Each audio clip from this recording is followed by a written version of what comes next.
This is in response to Dr. Paul Krugman's article in the New York Times on Monday, June 15th, 2015, Democrats being Democrats, or as I would like to say, Democrats being progressives. As you know, the circle has almost come full circle. What was the line from Star Wars when Darth Vader was talking to Obi-Wan? You were once the master, I am the master now. Perhaps it has come full circle. Let's hope that it has. And I want to applaud Dr. Krugman again for his just so spot on the political aspect of these winds of change that are going on. Now, the TAA was defeated on Friday, and then Hillary made her speech on Saturday. Both are very clear indicators that the Democratic Party is shifting and is shifting to the majority of people who are in favor of their policies to the left. The trade assistance adjustment, or whatever it was called, went down. It went down big time, and Hillary gave a very populist and liberal speech on Saturday. This is something that Dr. Krugman points out that Democrats have not been doing for a long time. Democrats are now being assertive on their traditional values. And he goes on to point out that since about 1980, probably even before then, because Jimmy Carter was no, let's just say he did a lot of good things, but he was no liberal, that Democrats have been on the defensive. They have been afraid, let's just say, to be an unapologetic liberal. And they have paid a very high price for that. Now, I believe it was the late Paul Wellstone. I think he died in 2002 in a plane crash when he was running for re-election. Basically said he represented the Democratic wing of the Democratic Party. Now, remember, that would have been 22 years after Reagan got elected. And in that whole time frame, the Republicans had 12 years in office as in the presidency, and then the other 2 years up in 2001, 2002.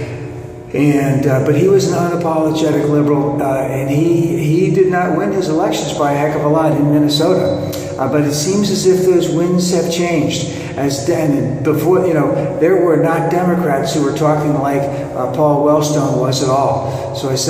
And Dr. Krugman points out that the winds have changed just incredibly. In 1980, when Reagan was elected, half the people in the United States half the white people in the United States were against interracial marriages. And of course, interracial marriages only became the law of the land, I think, in 1967, Virginia versus Loving.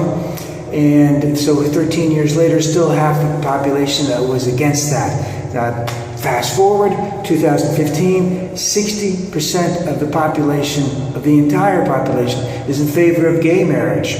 So they've gone way past interracial marriage. They're in favor of gay marriage. The winds have gone on. And the Democrats have got to stop being centrist in any way, shape, or form.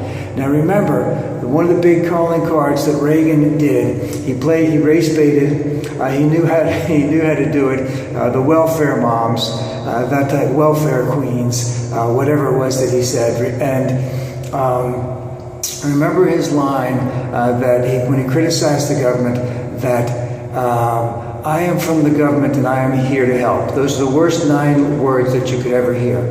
And now we know, and now things have changed, is that we need government to be the leader in a lot of areas, in environmental protection, in terms of the LGBT protection. Because if the churches got what they want, none of that stuff would happen, would it? Remember also that Reagan was a very wealthy man. In 1950 or so, as a contract actor for whatever studio he was working for, he was making like $2,500 a week.